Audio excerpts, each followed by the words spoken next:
डोसा ले लो, मसाला डोसा ले लो, चटपटा मसाला डोसा खा लो। हेलो बुड्ढे, ओ हेलो। अबे बहरे रुको ओए, सुनाई नहीं देता क्या है? कब से कह रहा हूँ कि रुको रुको, लेकिन तुम अपनी धुन में चले जा रहे हो। माफ करना बाबूजी, सुन नहीं पाया। मेरा भी आप जैसा बेटा है, पढ़ लिख कर बेरोजगार है। 2 दिन से वो बीमार है, बस उसी के बारे में सोच रहा था। गलती हो गई। और गलती नहीं हुए, अच्छा हुआ कि तुमने सुना नहीं। चलो जाओ, अपने संक्रमित डोसे की दुकान कहीं और जाकर लगाओ। बीमारी फैलाने हमारे इलाके में मत आया करो। बाबूजी ले लो ना एक डोसा, सुबह से एक भी नहीं बिका है। और नहीं बिका तो मैंने कौन सा ठेका ले रखा है तुम्हारे मसाला डोसा को बिकवाने का? रामखोर कहीं का, न जाने कहां से आ जाते हैं। वहीं बगल से पंडित ज्ञानचंद गुजर रहे थे। उन्होंने सेठी की बातें सुनी तो उन्हें बुरा लग गया। अब बेटे ऐसा नहीं कहते, ये तुम्हारे बाप की उम्र के हैं। ओ देखो ओ पंडित, ओए ज्यादा तरफदारी मत करो, समझे? कहाँ लिखा है कि ज्यादा उम्र के लोग हरामखोर नहीं होते? एक तो बीमार बेटे का संक्रमित डोसा बेच रहा है। अगर नहीं बेचेगा तो खाएगा क्या? और बेटे का इलाज कैसे करवाएगा? अगर इलाज कराने के पैसे नहीं है तो तुम लोग बच्चे क्यों पैदा करते हो हैं? खाने को रोटी नहीं, लेकिन हरामजादे 6-6 बिल्ले पैदा करेंगे। मूर्ख, बदमाश, क्या यही पढ़ाया लिखा है तेरे माँ बाप ने? हराम की कमाई तेरा बाप खाता होगा, हरामखोर तो तू है। चलिए पंडित जी, इसे मुंह लगाकर अपनी जुबान क्यों गंदी कर रहे हैं? जाने दीजिए, हम लोग तो पल दो पल के लिए इनसे मिलते हैं। सोचो माँ बाप कितना झेलते होंगे जिनके साथ ये रहता होगा। ज्ञानचंद और बाबूलाल वहाँ से चले जाते हैं। इधर सेठी उन लोगों की बात को अपनी प्रतिष्ठा से ले लेता है और बाबूलाल को मजा चखाने के लिए बिलुआ से जाकर मिलता है।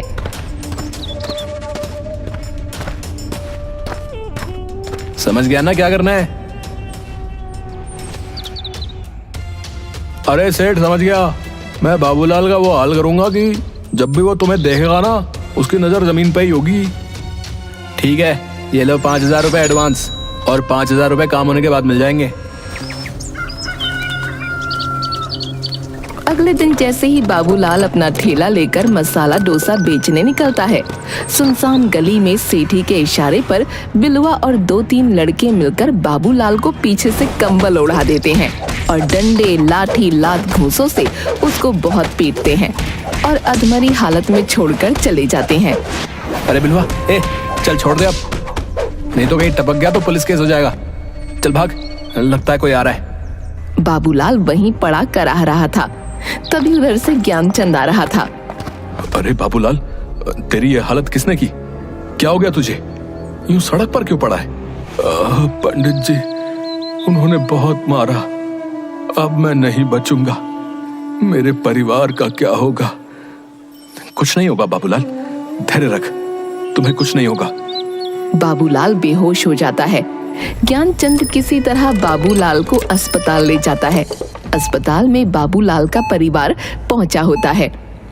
देखिए, इनके माथे पर बहुत चोट आई है, जिससे इनकी याददाश्त भी जा सकती है। जल्द से जल्द हमें ऑपरेशन करना होगा।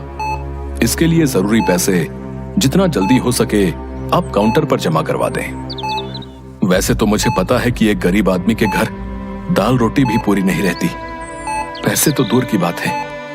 सही कहा पंडित जी आपने, हमारे घर में फूटी कौड़ी भी नहीं है। करीब 1 सप्ताह से बेटा युगवीर बीमार है।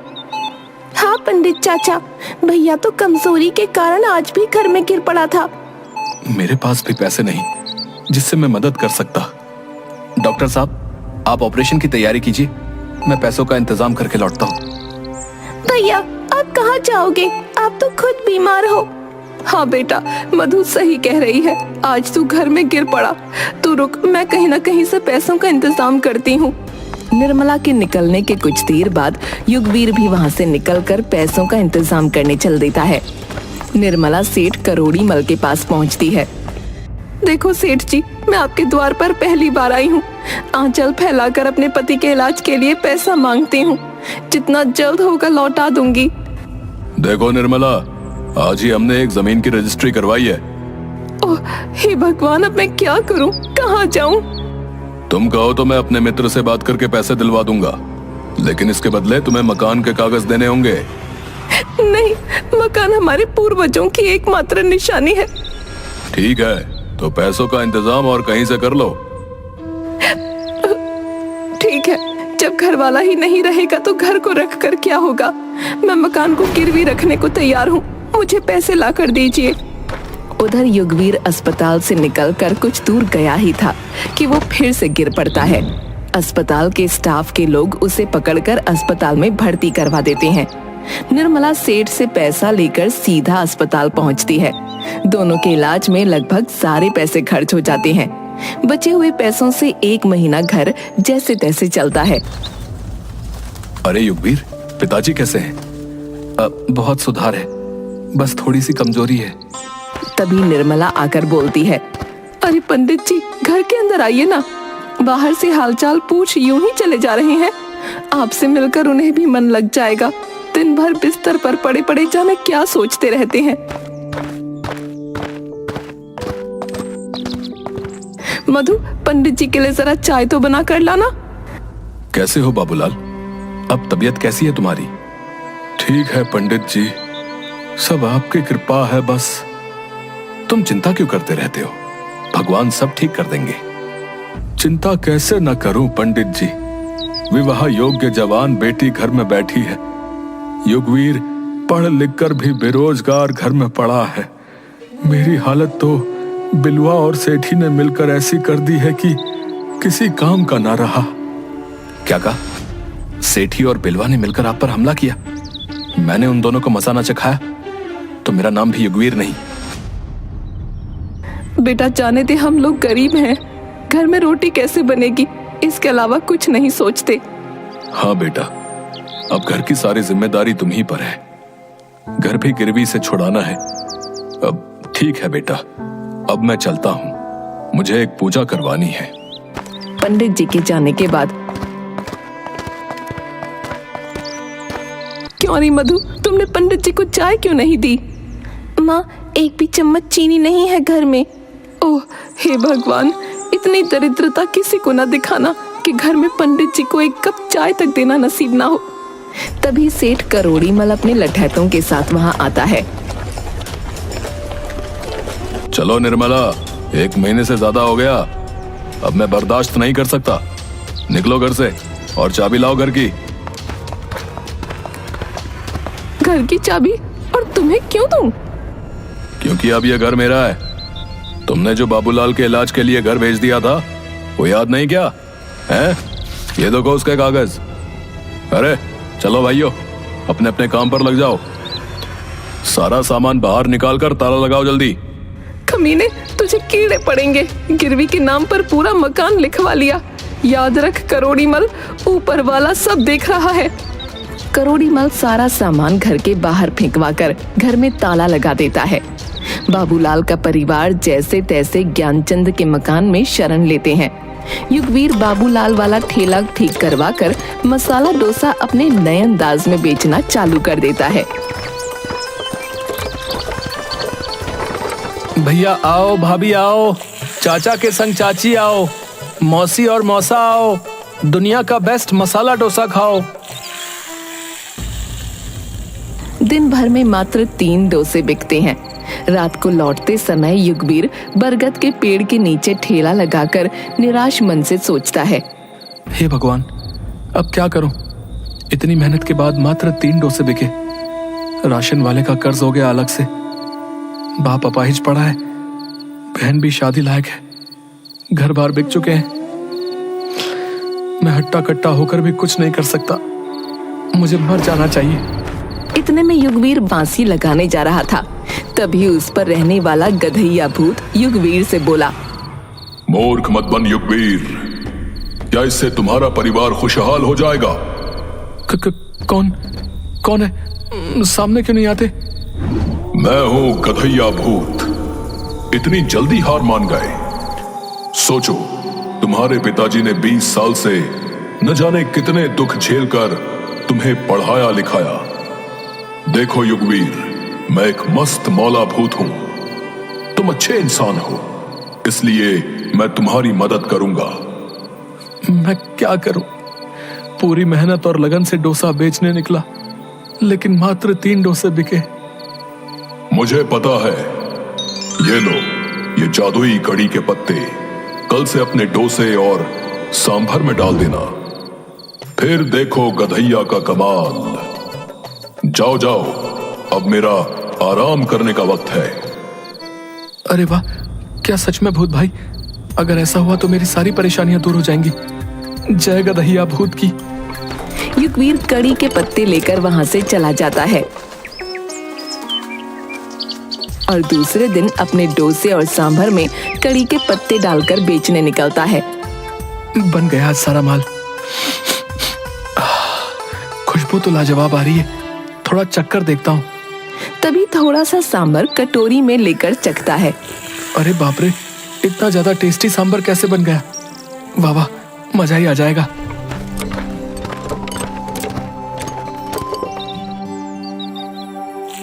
डोसा खा लो डोसा, कम पैसों में थोड़ा नहीं, बाजार में इसका जोड़ा नहीं।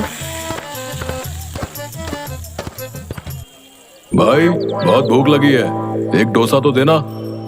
ये लो सेठ जी। तुम्हारा मसाला डोसा तो सचमुच बहुत अच्छा है।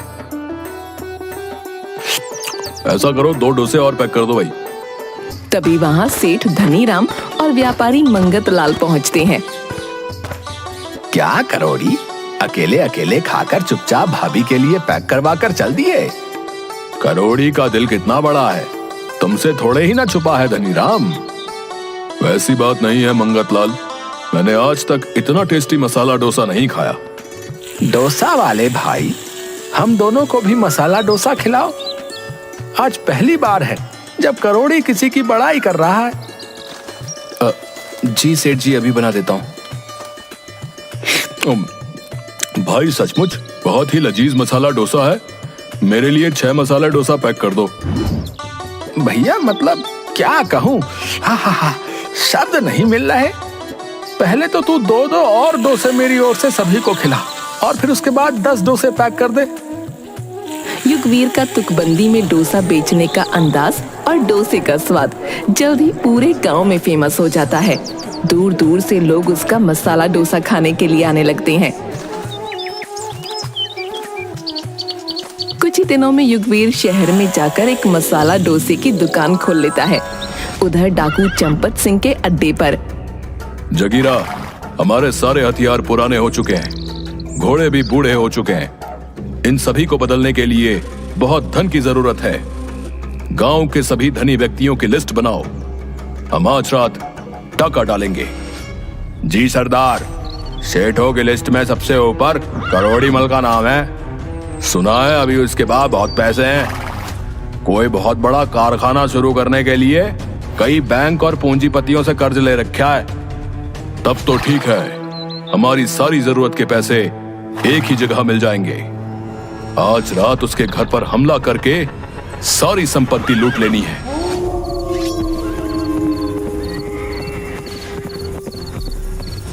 रात में करोड़ी मल के घर पर सरदार, मैं बर्बाद हो जाऊंगा, मत लूटो, ये सारे मेरे पैसे नहीं हैं।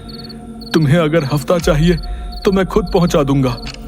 देखो सेठ, मुझे जितने पैसों की जरूरत है तू अपने से नहीं पहुंचा सकता, इसलिए हमें काम करने दे।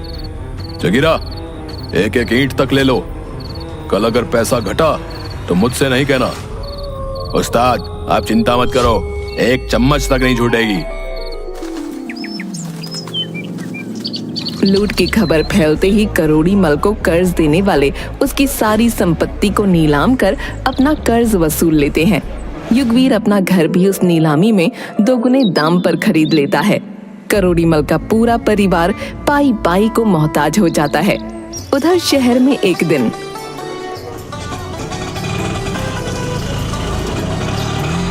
बेटा युगवीर, अमेरिका और जापान से कुछ डेलीगेट्स आए हुए हैं मसाला डोसा की फ्रेंचाइजी लेने के लिए।